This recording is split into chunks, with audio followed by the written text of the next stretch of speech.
waktunya mengajar. Nah kemudian pembangunan kapasitas guru diabaikan. Kita semua tahu postur anggaran dalam APBN dan APBD tidak ramah pada pembangunan kapasitas guru, tapi lebih pada pembangunan kapasitas fisik. Kemudian pelatihan-pelatihan guru yang diselenggarakan oleh dinas-dinas pendidikan di seluruh Indonesia kerap kali didiskon 5 hari jadi 2 hari, kita suruh tanda tangan 5 hari. Ya, kemudian isinya pembicara-pembicara tak bermutu, biasa pengawas-pengawas. Kemudian nanti pakai PowerPoint. PowerPoint-nya juga cuma dia baca doang gitu. Nah, hanya seperti itu.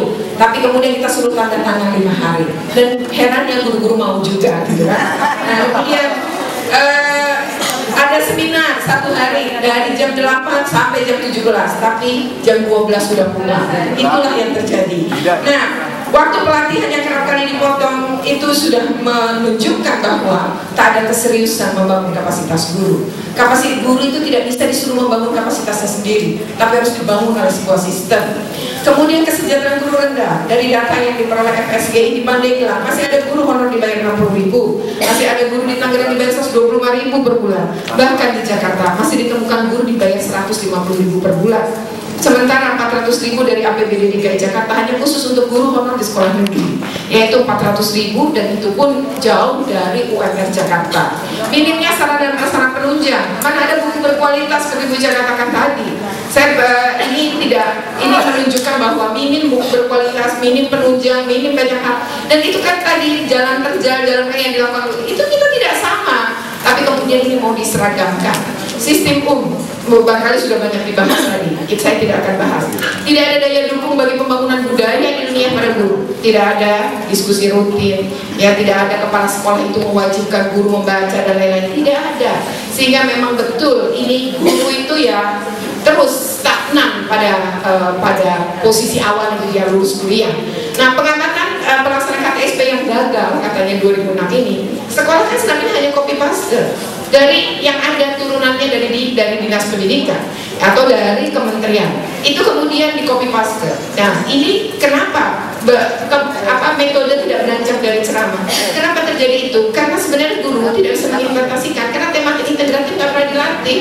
Kemudian yang kedua, guru juga tidak pernah tahu bagaimana cara bikin kurikulum waktu kuliah nggak diajarin. Kalau tiba-tiba suruh bikin tapi nggak dilatih, itu kan ngawur namanya. Kemudian guru tidak pernah juga dilatih untuk tematik integratif, sehingga ketika saya keliling beberapa daerah, ke Siantar, ke Simalungun, kemudian saya juga ke Binjai, kemudian ke Grogot di Kalimantan Timur, kemudian kemarin saya ke Sambas dan Singkawang. Guru-guru itu bukan nggak mau berubah, kami yang menolak juga bukan tidak menolak, tidak ingin berubah, tidak, kita ingin berubah, tapi perubahannya seperti apa? Yang kedua, kami bukan menolak sebuah perubahan kurikulum, kami terima, tetapi seperti apa perubahannya gitu, bukan ngaco seperti ini. Yang kemudian tidak ada tempat bertanya sebenarnya buat guru, karena kepala sekolah dan para pengawas itu adalah orang-orang yang sebenarnya juga itu kebingungan, dan mereka juga orang-orang yang waktu jadi guru itu nggak suka mengajar. Saya tidak mengatakan bahwa semua kepala sekolah dan pengawas, tapi rata-rata begitu. Saya 18 tahun jadi PNS, saya ingin kepala sekolah saya mensupervisi saya ke dalam kelas. Nggak pernah tuh, dia nggak pernah melakukan itu. Kenapa? Karena waktu ngajar juga, waktu jadi guru dia nggak suka ngajar. Terus ketika 8 tahun menjadi kepala sekolah, itu habis itu belum pensiun, kan harusnya jadi guru lagi. Menolak dia jadi guru, biasanya jadi pengawas. Akhirnya pengawas kepala sekolah yang tidak suka mengajar. Kayak gitu kok mau mendampingi kita? Tak mungkin ya. Kemudian, kalau nanti kurikulum diterapkan, maka yang mengkhawatirkan adalah saya rasa dampaknya ya, ini kebijakan yang pertama adalah saya katakan bahwa ini akan dari struktur kurikulum yang ditunjukkan, ini akan menunjukkan bahwa banyak guru yang menganggur. Saya cepat saja ya.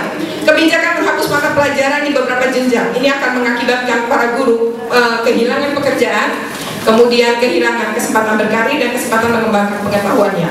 Mata pelajaran dihapus pada level SD adalah bahasa Inggris. Itu rata-rata adalah guru honor. Ya, rata-rata adalah guru mata pelajaran honor. Dia itu pasti mengalami PHK. TIK, saya menghitung guru TIK di SMP dan SMA di DKI Jakarta saja. SMP itu ada 315, SMA ada 115, ini negeri doang. Rata-rata guru TIK-nya 2. Sekarang kalikan saja, 2 kalikan 300 saja sudah berapa guru TIK. Ini belum swasta nih, ini masih negeri. Itu saja sudah ratusan, satu provinsi itu bisa ribuan. Bagaimana dengan 33 provinsi? Jadi nggak gampang. Terus katanya PNS nanti dia pilih mata pelajaran lain yang dia minati, itu aneh. Ya tidak mungkin. Terus dia mau milih apa gurunya TIK? Mbak Amen mengatakan, oh dulu guru TIK itu rata-rata guru fisika, kimia, katanya biologi, terus nggak dapet jam jadi ngajar TIK, ngaco lagi kan. Saya bilang di sekolah saya 3 guru TIK saya semuanya adalah orang yang lulusan TIK, bukan ngambil dari mata pelajaran lain. IPA IPS di jenjang SMK akan dihapus, berarti guru IPA dan IPS yang PNS di SMK mau lari ke SMA. Kalau ke SMA, kelebihan guru juga. Mata pelajaran bahasa asing lainnya pun dihapus, berarti bahasa Jerman, bahasa Prancis, bahasa Jepang itu akan Arab akan hilang dari kurikulum, kecuali SMA itu membuka peminatan bahasa. Jarang anak memilih peminatan bahasa, rata-rata IPA dan IPS. Kalau ada sedikit, artinya peluangnya lebih kecil lagi untuk mengajar bahasa asing lainnya. Mata pelajarannya tidak dihapus tapi diganti. Aneh, tata boga dan tata busana di SMP diganti prakarya, lah ekstensinya kan lain dan jurusannya lain. Kalau di UNJ kan kok bisa-bisanya dimasukin ke prakarya. Ekonomi diganti dengan kewirausahaan. Ini kan mereduksi ilmu ekonomi. Gimana anak-anak SMA kok disuruh jadi usahawan?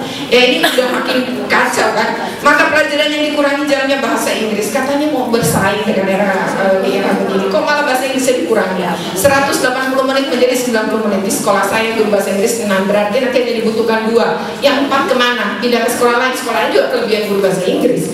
Ya ini kan menjadi problem, dipikirin nggak? Saya rasa nggak dipikirkan. Peningkatan kualitas, diharapkan guru kreatif, tapi semua hal dibikinin. Kalau guru nggak bisa bikin silabus, jadi aja bikin sampai bisa, bukan dibikinin. Ya ini kan guru macam apa yang semuanya disediakan? Apa mau bisa bikin muridnya kreatif? Disparitas sangat tinggi di negeri, tapi mau diseragamkan. Mata pelajaran di SD sinyalnya terlalu banyak, tapi malah ditambah jamnya seperti tadi. Saya ingin ingin mengambil beberapa contoh kompetensi bahwa ini dokumen buruk. Saya lihat apakah kurikulum 2012 PKN menjawab pendidikan karakter? Karena ini kurikulum berkarakter kan? Mari kita lihat kompetensi inti. Saya aja bingung kompetensi inti nomor 4 ini. Mencoba mengolah, menyaji dalam ranah konkret. Kurang cepat. Terus next. Terus. Nah ya. Ini mencoba mengolah. Saya cepat mas, jadi tolong itunya pindah cepat juga. Mencoba mengolah dan menyaji dalam ranah konkret, dalam ranah abstrak terkait dengan pengembangan dari yang dipelajari di sekolah secara mandiri dan mampu menggunakan metode sesuai kaidah keilmuan. Bacanya aja menyiksa saya. Ya ini apalagi menerapkannya. Saya next.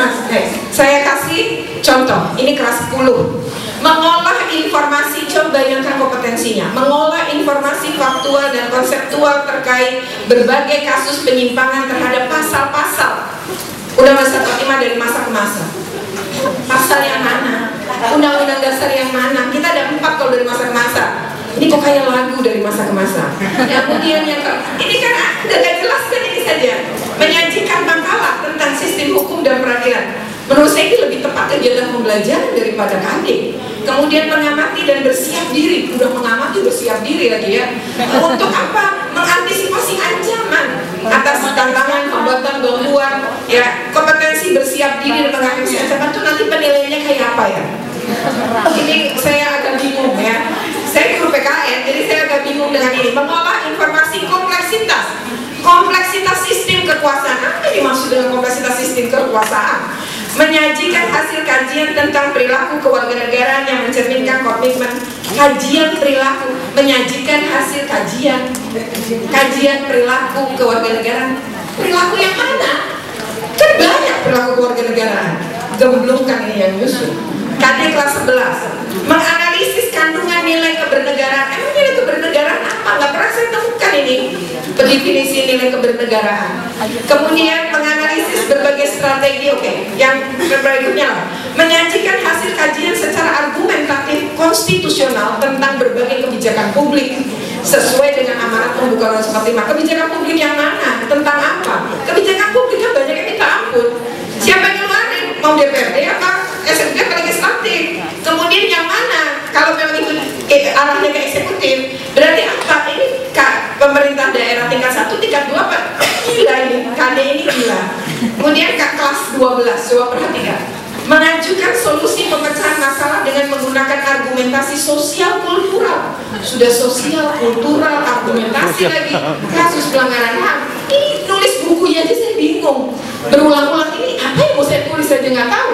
Kemudian menciptakan model rekayasa sosial kultural.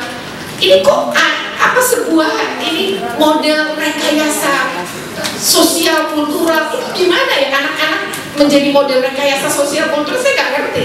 Kemudian menciptakan model perilaku kewarganegaraan kreatif. Kayak apa ya perilaku kewarganegaraan kreatif? Ini dilandasi jiwa, semangat, nilai kepahlawanan. Lebih bingung lagi kan? Coba kayak begini kok dibilang bagus. Bagus apanya? Membingungkan. Pada mata pelajaran lain, bahasa Indonesia diintegrasi IPA, salah satu KD, merawat hewan, tumbuhan, piaraan dengan memanfaatkan bahasa Indonesia. Anak kelas 3 SD, nanti pas pulang sekolah, menyapa kucingnya, halo kucing, apa kabar? Tadi aku belajar bahasa Indonesia loh. Mungkin seperti itu ya.